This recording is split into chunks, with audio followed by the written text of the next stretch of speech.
Welcome to exam crackers. मैं Rohit sir, जो कि इलाहाबाद में यूपी टेट के बाल मनोविज्ञान के लिए और साथ ही साथ शिक्षा शास्त्र एवं यूजीसी प्रथम प्रश्न पत्र के लिए स्टडी कराता हूं।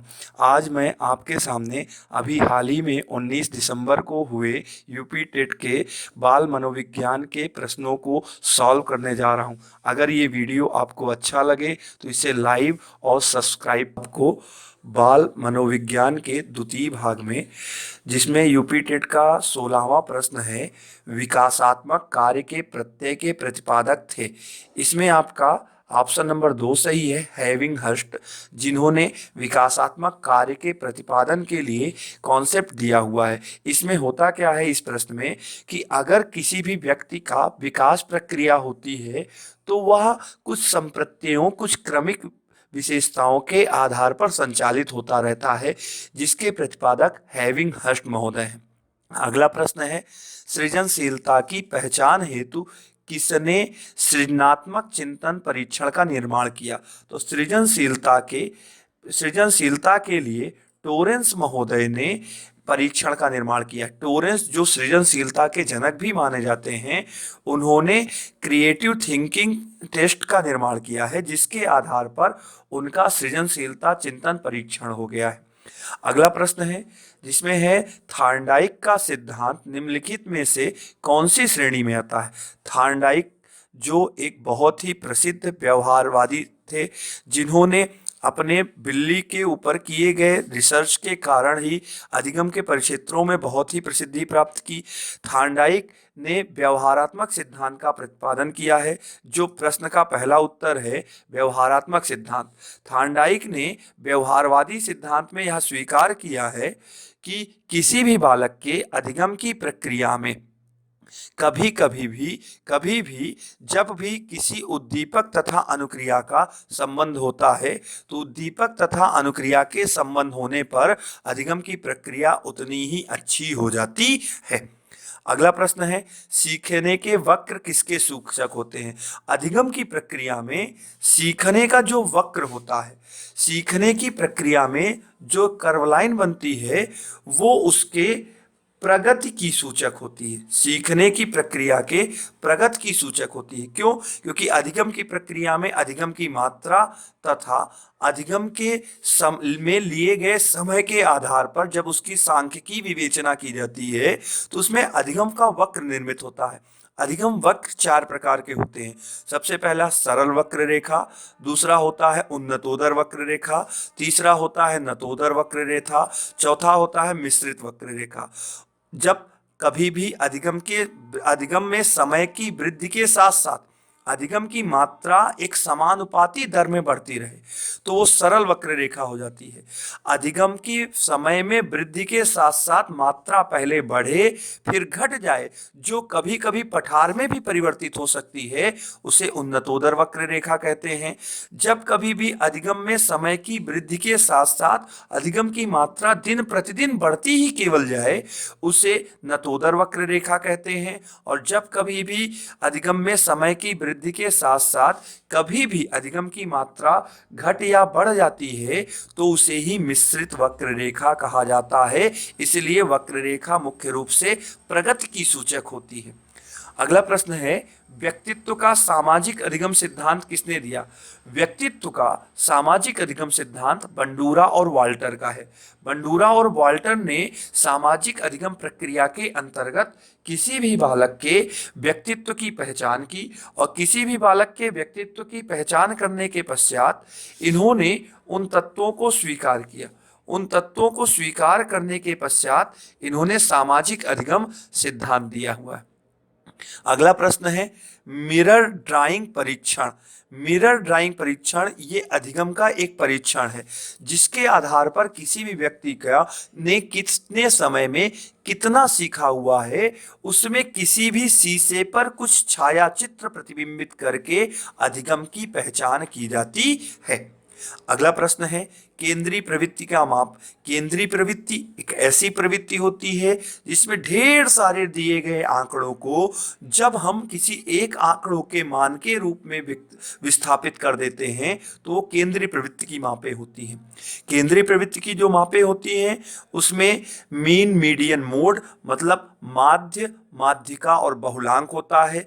जब कभी भी कुल दिए गए संख्याओं के योग को हम दिए गए संख्याओं से भाग देते हैं तो जो भागफल प्राप्त होता है उसे माध्य कहते हैं। लेकिन जब कभी भी हम दिए गए संख्याओं के आवृत्ति को दो बराबर बराबर भागों में बांट देते हैं और बीच का जो अंक या मान प्रतिपादित होता है उसे मध्यांक या मीडियन कहते हैं।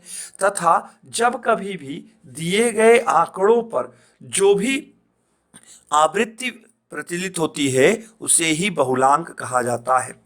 अगला प्रश्न है निम्न में से कौन शेष 3 से भिन्न है। इस प्रश्न का उत्तर है ड्रा अ माइंड टेस्ट, क्योंकि TAT मतलब थीमेटिक परसेप्शन टेस्ट, PF मतलब personality factor, cloud picture test, ये तीनों ही टेस्ट व्यक्तित्व के लिए प्रयोग में लाए जाते हैं। जबकि ड्रा अ माइंड टेस्ट जो है ये किसी भी बालक के बुद्धि परीक्षण के परिक्षेत्रों में प्रयोग में लाया जाता है। अगला प्रश्न है व्यक्तित्व व्यक्ति के अंतर्गत उन मनोशारीरिक गुणों का गतिशील संगठन है जो पर्यावरण में उसके अपूर्व समायोजन को निर्धारित करता है। यह परिभाषा आलपोर्ट की है जिन्होंने व्यक्तित्व के परिक्षेत्रों में शील गुण सिद्धांत का प्रतिपादन किया है। व्यक्तित्व के परिक्षेत्रों में अपने सिद्धांत का प्रतिपादन करने के लिए आलपोर्ट महोदय ने सबसे पहले अपने से पहले लगभग 50 प्रतिपादित परिभाषाओं को लिया, उनको संकलित किया और उनको संकलित करके यह परिभाषा दी। इस परिभाषा में उन्होंने 3 चीजें बताई। एक, किसी भी बालक के व्यक्तित्व में आंतरिक तथा बाह्य दोनों गुण होते हैं। दूसरा, किसी भी बालक का जो व्यक्तित्व होता है वो गत्यात्मक तथा संगठनात्मक होता है। तीसरा, किसी भी बालक का व्यक्तित्व प्रदर्शन जो होता है उसके वातावरणीय समायोजन से होता है। अगला प्रश्न है सीखने में पलायन आधारित होता है। तो इस प्रश्न का उत्तर है दूसरा, नकारात्मक पुनर्बलन पर, क्योंकि पुनर्बलन 2 प्रकार के होते हैं, सकारात्मक पुनर्बलन और नकारात्मक पुनर्बलन। लेकिन लोग इसमें थोड़ा सा गलती कर जाते हैं कि पुरस्कार तो सकारात्मक पुनर्बलन होता है लेकिन दंड को लोग नकारात्मक पुनर्बलन बतला देते हैं, जबकि दंड कोई भी पुनर्बलन नहीं होता। नकारात्मक पुनर्बलन होता है जैसे किसी बच्चे को अप्रिय उद्दीपक देना, क्रोध करना, भय दिखाना। लेकिन कभी कभी पुनर्बलन के प्रक्रिया के पश्चात बच्चा सीखने से पलायन कर जाता है, इसलिए नकारात्मक पुनर्बलन होता है कि किसी बच्चे को सीखने से बाहर कर सकता है। अगला प्रश्न है अधिगम के प्राथमिक नियमों में से एक नियम है। अधिगम के प्राथमिक नियमों का प्रतिपादन थार्नडाइक महोदय ने अपने उद्दीपक अनुक्रिया सिद्धांत में किया, जिसे प्रयास एवं त्रुटिका सिद्धांत कहा जाता है, जिसमें उन्होंने बताया कि जब कभी भी किसी विशिष्ट उद्दीपक का किसी विशिष्ट अनुक्रिया के साथ कोई संबंध बन जाता है तो उस विशिष्ट उद्दीपक के होने पर अधिगमकर्ता बाद में बार बार उससे संबंधित वही अनुक्रिया दोहराता है। इसमें 3 प्रकार के नियम बताए गए, अभ्यास का नियम, तत्परता का नियम और प्रभाव का नियम, जिसमें प्रभाव का नियम सबसे महत्वपूर्ण है, क्योंकि थार्नडाइक के इसी प्रभाव के नियम के आधार पर ही स्किनर महोदय ने अपने सक्रिय अनुकूलन अधिगम सिद्धांत अथवा क्रिया प्रसूत अधिगम सिद्धांत का प्रतिपादन किया है। अब इसमें अगला प्रश्न है निम्न में से किसमें अन्वेषण के ऊर्ध्व उपागम का उपयोग किया जाता है। तो इस प्रश्न का उत्तर होगा केस स्टडी अर्थात केस अध्ययन। क्यों? क्योंकि केस अध्ययन की प्रक्रिया में होता है कि जब कभी भी किसी व्यक्ति के केस अध्ययन किया जाता है तो उसके अगले विकासात्मक प्रक्रिया को देखा जाता है, इसीलिए इसमें जो अधिगम होता है, उपागम होता है, वह ऊर्ध्व होता है। अगला प्रश्न है जब व्यक्ति का एक परिस्थिति जब व्यक्ति का एक परिस्थिति का अधिगम दूसरे परिस्थिति में उसे सीखने तथा निष्पादन को प्रभावित करता है तो उसे कहते हैं। तो इस प्रश्न का उत्तर है अधिगम अंतरण, जिसे अधिगम स्थानांतरण कहते हैं। जब कभी भी एक जगह सीखी गई विषय वस्तु का प्रयोग दूसरी जगह किया जाता है तो उसे ही अधिगम स्थानांतरण कहते हैं, जो मुख्य रूप से 3 प्रकार का होता है: सकारात्मक अधिगम स्थानांतरण, नकारात्मक अधिगम स्थानांतरण, शून्य अधिगम स्थानांतरण। जब कभी भी किसी भी बालक की पहले सीखी गई प्रवृत्तियां बाद में सीखने की प्रक्रिया में सहायक हो जाएं तो उसे सकारात्मक अधिगम स्थानांतरण। जब कभी भी पहले सीखी गई प्रक्रिया बाद में सीखे गई प्रक्रिया में बाधक हो जाए तो उसे नकारात्मक अधिगम स्थानांतरण। तथा जब कभी भी पहले सीखी गई प्रक्रिया बाद में सीखी गई प्रक्रिया में ना तो सहायक हो ना ही बाधक उत्पन्न करे तो उसे शून्य अधिगम स्थानांतरण कहते हैं। इसके पश्चात अगला प्रश्न है, जी वालस के अनुसार सृजनात्मक चिंतन का प्रथम चरण होता है। तो इसमें उद्भवन होता है। उद्भवन जिसे इंक्यूबेशन कहते हैं, इसमें होता क्या है, किसी भी बच्चे में सृजनात्मक चिंतन का विकास करने के लिए उस बच्चे के सामने परिस्थितियों का निर्माण किया जाता है।